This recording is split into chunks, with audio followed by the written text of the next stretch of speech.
All right, we're going to start in the Big Ten. We're going to start with my basketball team. The Wolverines have not even been the next four out over the last 2 months. They have been so far off the bubble.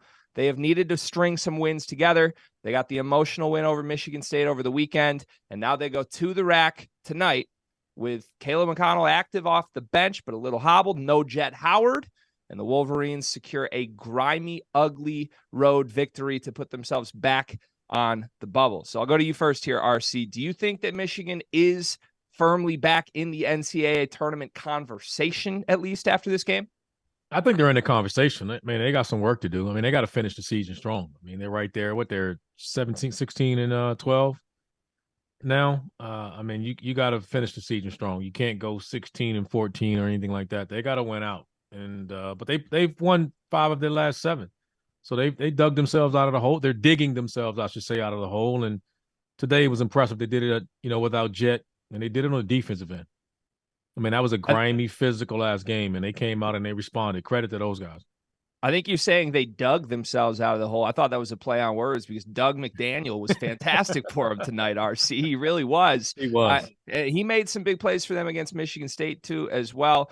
Tyler, this is now becoming a trend a little bit in the Juwan Howard era. We've seen Michigan teams with a lot of talent struggle early in the season, kind of fizzle out early in the Big Ten season, just a middle of the pack team. And all of a sudden in February, they flip a switch and they're starting to play their best basketball of the year. In fact, in the Juwan Howard era, Michigan teams are 21-8 now in the month of February. That's much better than they've been in January or in March. So what does that say about this program, this team, and Juwan Howard as a coach? Is that something we can look at as a trend?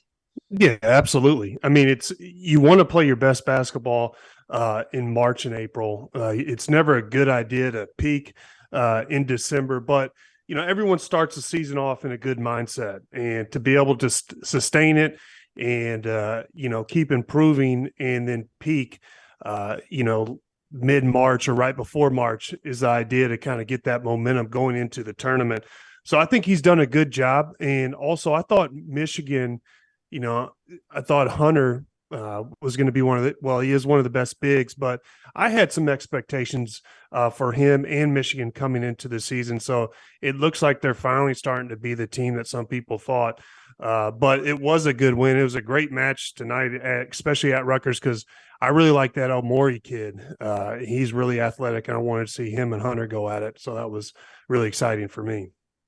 Yeah, when Michigan struggled in the first half, it was almost single-handedly Amori and how much he impacted the game defensively. You couldn't even really throw the ball into Hunter, honestly, because Amori was pushing him off his spot so effectively in a way that Hunter just hasn't really been affected much this season. I want to ask you as a big man, what is the level of, I guess, responsibility for Hunter's stagnation, for a word? I don't want to say he's regressed necessarily, but he hasn't really taken the jump individually that a lot of people expected. I think him and Trace Jackson Davis, for example, have kind of been neck and neck their whole careers.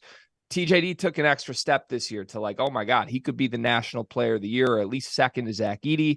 Hunter hasn't really done that.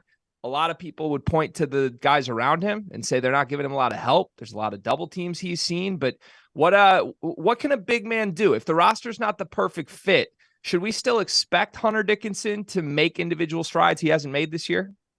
Absolutely. For me, I think it does. If you have I think it works off each other. I think your teammates, if you have shooters, it's going to open things up for you in the lane. But also, Hunter's a very good passer out of the post.